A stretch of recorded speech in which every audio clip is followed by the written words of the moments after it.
mindful tools for a better life. I'm your host, Dionisio, and today's episode is Healing with Gems and Crystals. We have my mentor and friend, Sue Hidalgo, with us today. Welcome, Sue. Thank you so much. I'm very pleased to be here today with you and with our audience out in TV land. I would love to talk about crystals and gemstones. It's one of my favorite of the healing modalities that I've used in these decades of working with people. I like stones because they're some of the earliest tools for mindful living that human beings made. The first tools were actually arrowheads, and these tools were made to help us with hunting game. We could be farther back from the game, and at least as long as the spear could go and the stone spear point could go into the body, and it's helped save our lives. So the first tools that we made were made with stones, and we've been making all kinds of stone tools ever afterwards. In fact, I have some pictures here of tools that were used to keep track of time. The stones out in Egypt are a mini Stonehenge that's about 1,000 years older than Stonehenge. It's called Nabta Playa, and it was used to keep up with the seasons. And they were built at a time when that part of Egypt was actually less arid and still had plants. And then Stonehenge, of course, is what we think of as the master stone tool for keeping up with time and the seasons and the sky to make a better life for ourselves. And then sometimes we use stones to help us on our life tasks, such as these beautiful funeral masks. I've brought a picture of the King Tut one we're all so familiar with the beautiful gold and lapis stones and minerals covering his face. But all over the world, people use stones to enhance their spiritual journey, the journey of their soul. Today, we still hold to the old-fashioned idea of giving a bride pearls to wear at the wedding, because pearls are something that symbolizes fertility. They are born in the sea. They're born of irritations. Yes, it's a little fact about marriage, both for the man and the woman, or each person in the marriage. Sure. The irritations help us to form, and we gloss over, we form ways of dealing with those irritations, and this is what the pearls symbolize. Of course, we've used stones in aspects other than soul growth, such as crowns, in order to connect the person to something that is a higher level of energy flow. So the crowns of princesses and queens may have pearls in them, whereas the crowns for kings or absolute rulers might have a stone such as a harder stone in density, such as a ruby or a sapphire or a diamond, representing that masculine quality as opposed to softer stones. But all over the world, people have used stones. The turquoise in the southwest is used as a beneficial healing stone, and in Tibet, it's also used for good luck. And again, in Egypt, it was a favorite stone for working with the soul's journey. These are just some of the ways that stones have been used all over the world as tools to help bring our human energy field in a state of resonance with the stones. And the way that works in our modern understanding is something called morphic resonance, a little concept developed by a physicist who's very famous. His name is Rupert Sheldrake. And the way the stones work is that they were formed in the earth, and they formed a north and a south pole. Let me stop for a breath here, and I'll talk about the poles on crystals. You see this beautiful piece that I have here, and this is the base that probably formed on granite, and the stones came up out of the granite, off the granite. And here's one that has been pulled freeform. If you look at it, it has 6 points on the top. It has a base. And this base is called poles. And I brought with me today a tool that's sometimes used in dowsing. It's called a pendulum. And if you look at this pendulum, it swings clockwise over the pointy end of this crystal, which is the North Pole. And then if we turn it around and start the pendulum again in a neutral position, you can see that as I release my thought, it spins in a counterclockwise direction over the South Pole. So this is a child of the earth made of the same minerals that are in our bodies, and it has a north and south pole, just as we as human beings have a north and a south pole to our body. And so when I work with gemstones with people, I'll work with their polarity by putting the stones on their body pointing up and also pointing down in order to make flow. Making flow can be complicated. A human being flows through the left arm and out the right arm, and this makes a circular flow in the center mass of the body. And I find these days that my clientele are really very able, surprisingly so, to tell me what they can feel when I switch the direction and keep the right one pointing out and the left one pointing out. Do you feel any difference in your awareness of your body? Do you feel how your body feels like it moves forward a little? I do. Mm-hmm. Isn't that interesting? Mm-hmm. And then we're going to push energy back into your body. Shouldn't have given you that little hint there. But you probably feel yourself connecting with the chair better and here in the room. Mm-hmm. It feels more integrated. Integrated to you. Mm-hmm. Yes, that's a really good word for mindful living tools. So they create a sense of moving the electromagnetic field in a person that is similar to the electromagnetic field of the earth that we're on. Every stone has one of these electromagnetic fields, and it has this principle of morphic resonance. So when we're within 4 feet of a gemstone, then that gemstone's field tends to integrate with our field, and the electromagnetic balance in our body begins to oscillate at the resonant rate of the gemstone itself. Pretty interesting that physics is now catching up with what has been done for tens of thousands of years by natural healers all over the world. One of the places doing a lot of research now is the HeartMath Institute, and they show that we were so interested in the brain. We think of the brain and the nervous system as electrical, but actually the electromagnetic force of the heart is over 4,000 times stronger in Gauss, which is a measure of electricity, yes, than or magnetism, than the brain and the nervous system. Wow. So the human being is a broad field of glowing and flowing energy that's called the aura, is the familiar name that we use for it.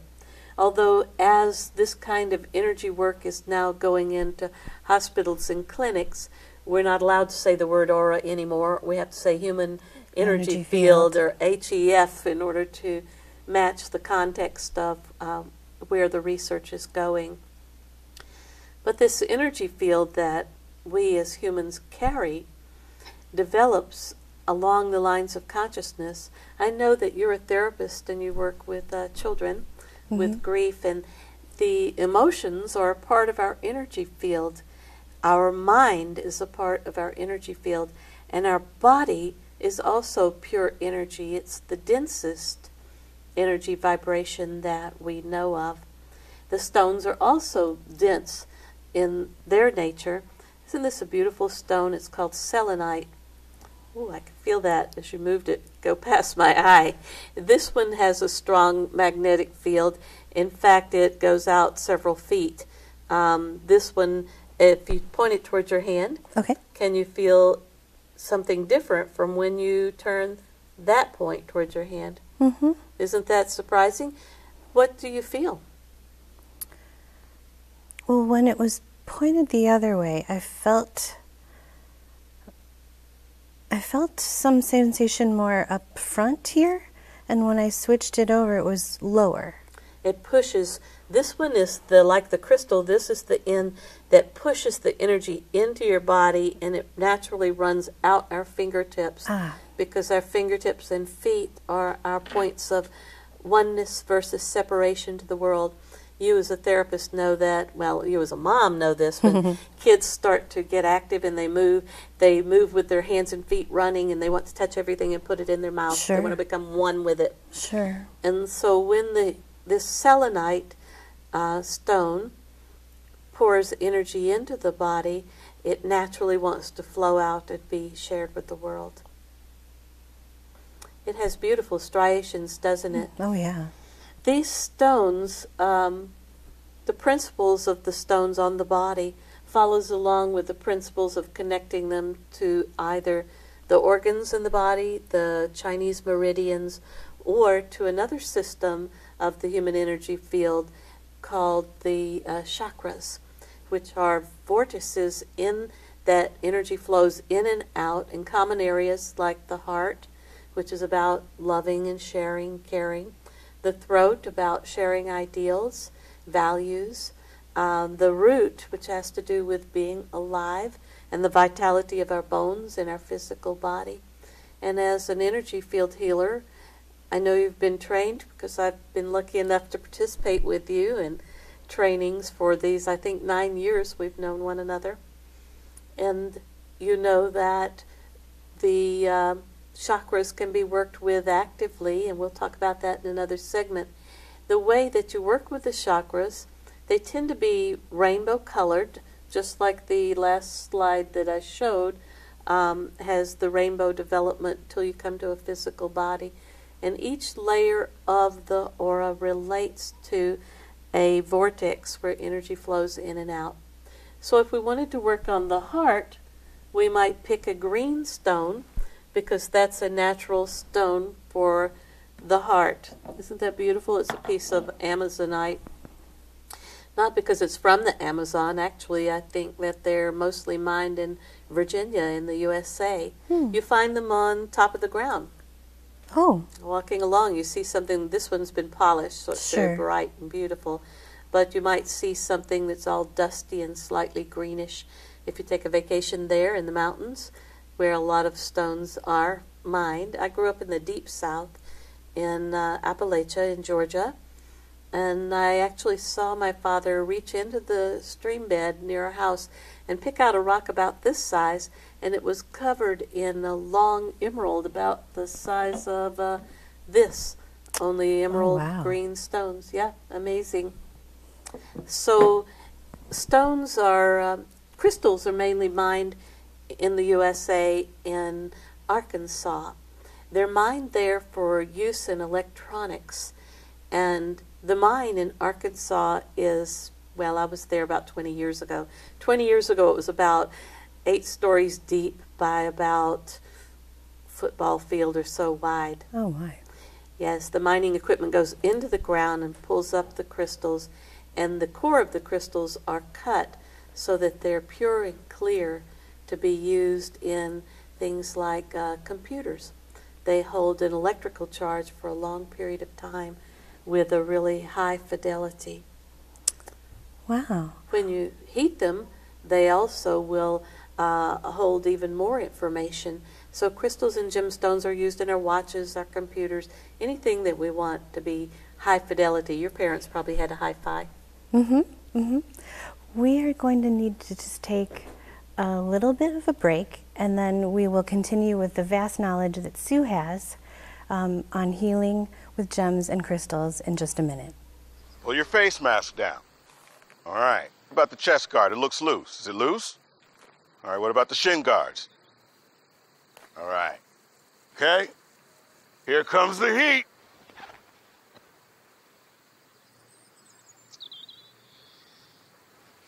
Bring it in.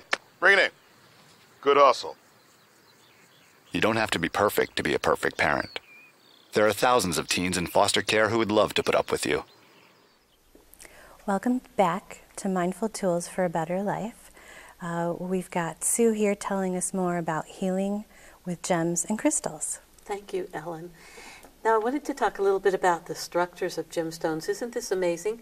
It's called a pyrite dollar, and it is made from pyrite. You said it looked like sand to you earlier, sand dollar. Sand dollar, yeah.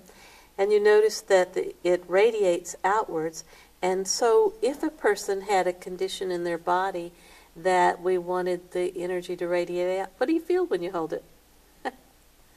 I was curious when you said that to see if I would To feel see if it you could spreading. feel it spreading? I do. Mm-hmm. One of the ways you might feel it spreading even more is to put it over the solar plexus. Okay. It's a yellow color, and yellow color is a color that is balancing for the chakra solar plexus. Now, the rainbow colors for the chakras isn't really true. It's the colors that balance the chakras, but it's not necessarily the colors that they are. So that golds and yellows are very balancing for the solar plexus, which it's an anachronistic name. The power center is being replaced by a better name for our times called the empowerment center. So we're learning to empower others versus to dominate, control, or manage others. So in a little while we'll show a slide, I'll show you one here, about stones on the body. You could work with stones that are put on the chest in this view here for helping her sinuses, and you'll see stones on her sinuses and on her head that have to do with helping her body take in the energy flows at that morphic resonance rate that will help her sinuses and lungs to become back in balance with a more healthy vibration. So stones put on the body, either on the organs or on specific chakras, such as in this photo here, of the chakras in the body. We're looking here at someone who has a radiant crown and a area on the forehead where the energy flows out. And also we see the old-fashioned idea that's been around for thousands of years, that any stones put around the crown of the head help us to reach out and connect with a higher source, a spiritual source of energy flow. And of course we wear stones all the time on our body. Stones worn on our ring finger have to do with relating. The little stones and rings worn on the pinky or friendship or relational stones. So let's say that you're an engineer. You might wear a little ring on your finger that is about your engineering society.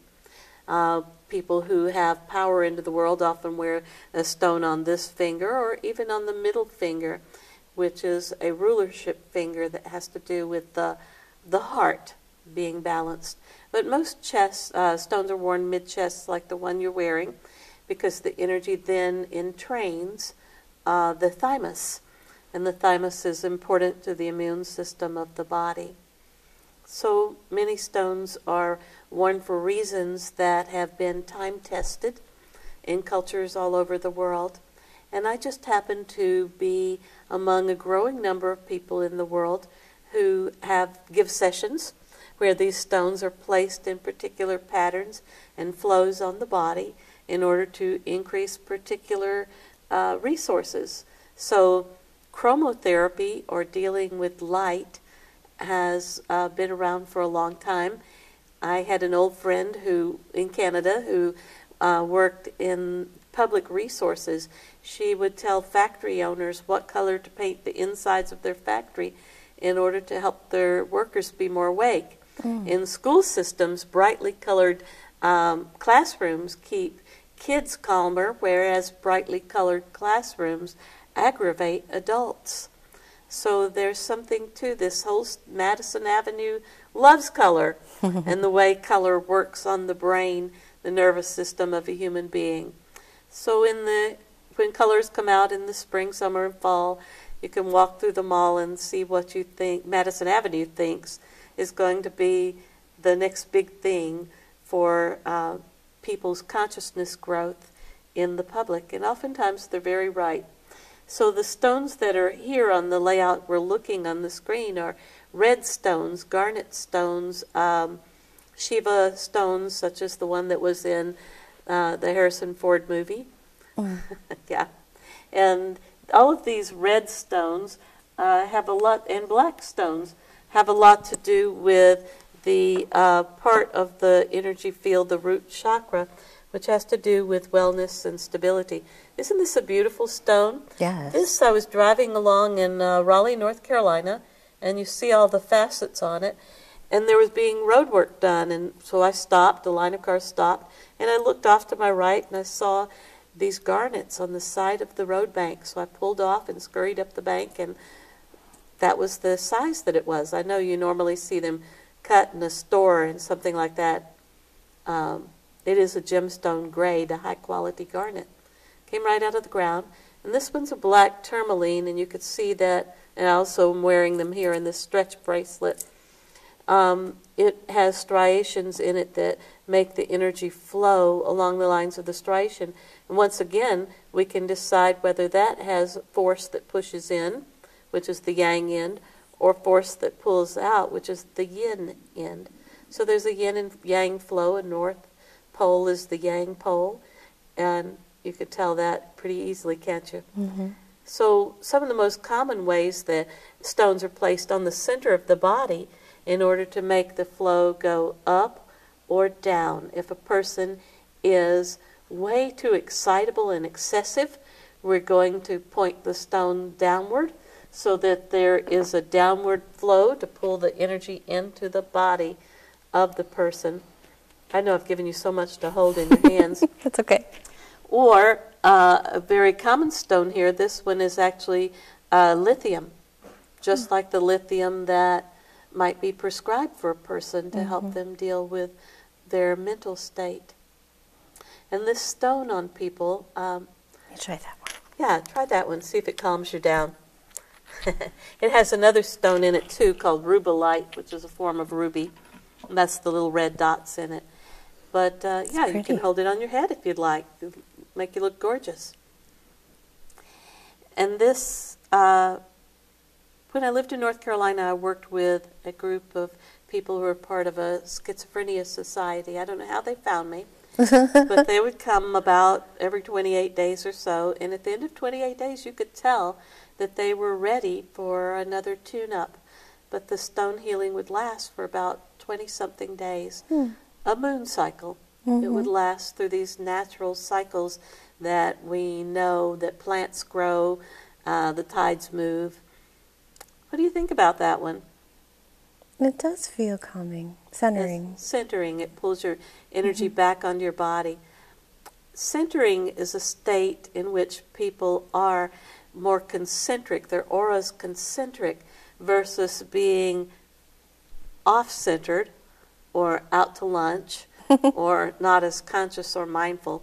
So there are many stones that can pull the body back into a centered state.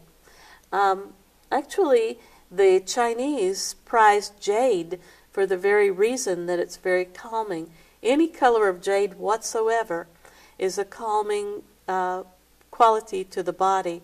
And on this image that we're showing here, she just happens to be covered in green stones, which have to do with the heart, which works on the parasympathetic nervous system. So I'm not just saying this stuff about what it works on. These are actual studies that have been done. And a lot of the research is anecdotal, of course, that happens from people in practice such as myself, where the stones are put on the body and the person who's being worked on says what happens to them. And you know, the way that is, you can't stay in business if things don't work. True. Integrity is the essence of anything that's long-term successful. So if a product doesn't have integrity, people don't come or don't return. And the stone healing leaves people feeling calm and settled and at peace within themselves. So we, as energy healers, are thinking not just about the looking at the stone and the pretty color of it or the exciting, magnificent way that it looks. I keep this one on my desk, by the way, and you can tell the energy in it moves out. And I'm a literal fountain of ideas, of creativity, and the stone encourages that clarity and creativity. I keep some stones on my computer in order to keep the ambient electricity coming back into the computer instead of coming out towards me. And the stones I use for that are the black tourmaline and also turquoise. It pulls the electricity back in. And these kinds of ideas are kind of like when we were growing up. there was the idea that people who wore Birkenstocks and ate granola were a little odd, and now this is just commonplace. You can buy granola in the Kroger, for heaven's sakes. So this idea that we're talking about today may seem outrageous for some people, but the day is already coming when persons come and find out for themselves. Plus, it's just something that human beings have been doing forever, wearing stones for particular purposes, and not just because, hey, this purple stone looks good with my purple blouse. Sure. In fact, many times I'll pick a gemstone to wear, and then I'll pick my clothing around that. But oftentimes they connect because of the color healing factor of the clothing as well as the gemstones. I'd like to show you a pattern about gemstones, particularly on chakras. Could we cut to that part of it?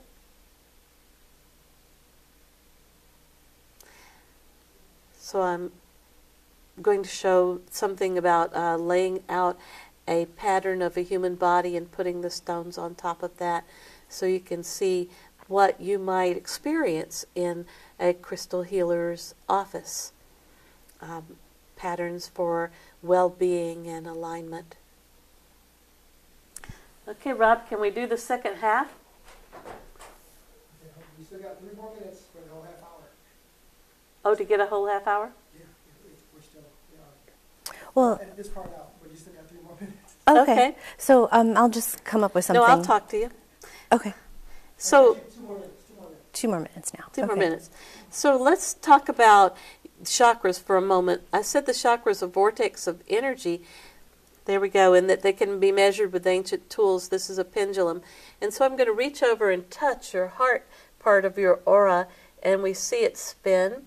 And then I reach up and touch the forehead part, and we just need to wake you up a little bit maybe. It's not spinning quite so fast. But the way we're going to wake you up, oh yeah, you had this one for calming on your head That's right. earlier. Let's put this one for excitement on your Okay. head. And then we'll measure that again. Look at how fast it's already going. It doesn't take any time at all Big difference. to move the pendulum very quickly. And because we showed the audience what the measurement of the heart is, will you move that stone down to your heart? Yes. I'll move this back to a neutral position, and then I'll start thinking about your heart. And there it goes. The pendulum is going wildly. You may think, oh, she's moving that, but this particular pendulum set has a tool on the back where you can see it wants to hang straight, so it's not me turning the whole, wiggling the whole thing. It's kind of a cheat-free mechanism.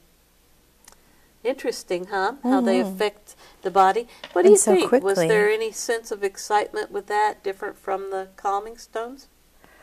I think I was concentrating on how much that was moving more than any sensation. Of it? Yeah. We can go back to a calming stone for a moment, too, Okay. to feel the contrast between the two. Okay. Well, we're coming up on the end of the show. Let me just feel that. And then right here? Yes, right Okay. there. That's that Amazonite that was dug up in...